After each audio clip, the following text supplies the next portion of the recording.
Comment poser un carrelage mural? Niveau de difficulté, un marteau. Si l'on prend soin de bien débuter le premier rang, la pose du carrelage mural est un jeu d'enfant. À vos carreaux. Vous aurez besoin du carrelage de votre choix, de tasseaux, de pointes à béton, de colle carrelage, de mortier de jointement et de croisillons.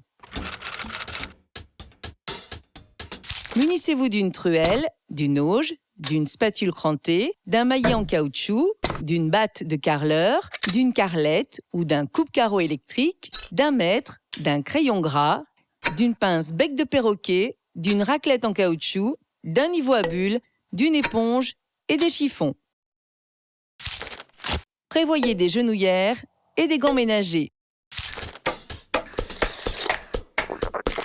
Un support sain. Pour favoriser l'adhérence de la colle, vous devez disposer d'un support plan, stable et propre. Grattez les éventuelles aspérités, puis passez la balayette ou un bon coup d'aspirateur. Sur une ancienne peinture laquée, mieux vaut dépolir la surface par un ponçage, suivi d'un bon coup d'éponge. Un guidage précis. L'aplomb de l'angle des murs et l'horizontalité du sol ne sont pas toujours des modèles de précision. Il est donc préférable de fixer une pige horizontale et une verticale pour démarrer la pose. Sur un support maçonné, utilisez des pointes pour béton pour clouer la pige verticale à la hauteur d'un carreau, augmentée de l'épaisseur des joints. Puis la pige verticale éloignée de l'angle, de la valeur d'un carreau et des joints. Sur un mur en doublage, des longues vis pour plaques de plâtre suffisent.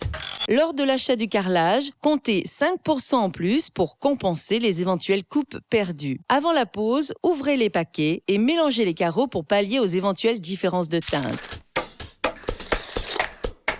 L'encollage. La colle en pâte prête à l'emploi s'applique au peigne cranté à dents de 6 mm. Couvrez une surface équivalente à 2 ou 3 carreaux pour commencer, puis striez la couche de colle pour lui donner son épaisseur finale. Bon à savoir, si vos carreaux font plus de 30 cm de côté, utilisez un peigne avec des dents plus larges et encollez aussi l'envers des carreaux. Le premier carreau. Placez-le à l'intersection de l'équerrage en bois et veillez à bien l'aligner contre les bords des tasseaux. Ancrez le carreau dans la colle à petits coups de maillet. Le premier rang. Continuez la pose des carreaux suivants en intercalant à chaque fois un croisillon d'espacement. Dès la pose du deuxième carreau, frappez quelques coups en intercalant une batte en bois afin de régler la surface des carreaux entre eux. Procédez ainsi jusqu'à couvrir toute la rangée de carreaux entiers. Les rangs suivants. Attaquez ensuite les rangs suivants en partant à nouveau du tasseau vertical. Soignez particulièrement la régularité des joints. Le mur couvert, ôtez les tasseaux pour poser les carreaux périphériques. Les coupes droites. Placez votre carreau sur la carrelette de sorte que votre tracé soit juste dans l'axe de coupe de l'appareil. Posez la molette sur le bord supérieur du carreau et poussez en appuyant régulièrement jusqu'à l'autre bout du carreau. S'il assure lui aussi des coupes droites, le coupe-carreau électrique permet également des coupes d'angle en plein carreau. Les coupes courbes.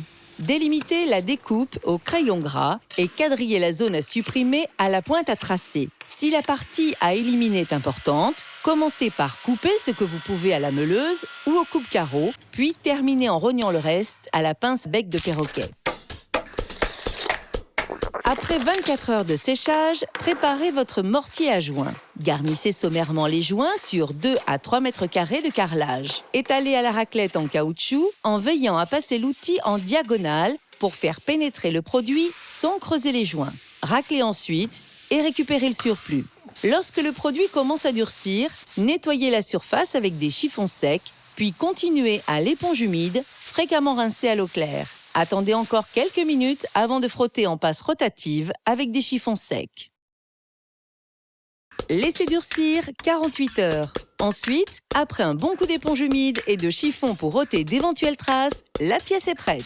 Une question, un doute, un conseil? Contactez le 0810 634 634.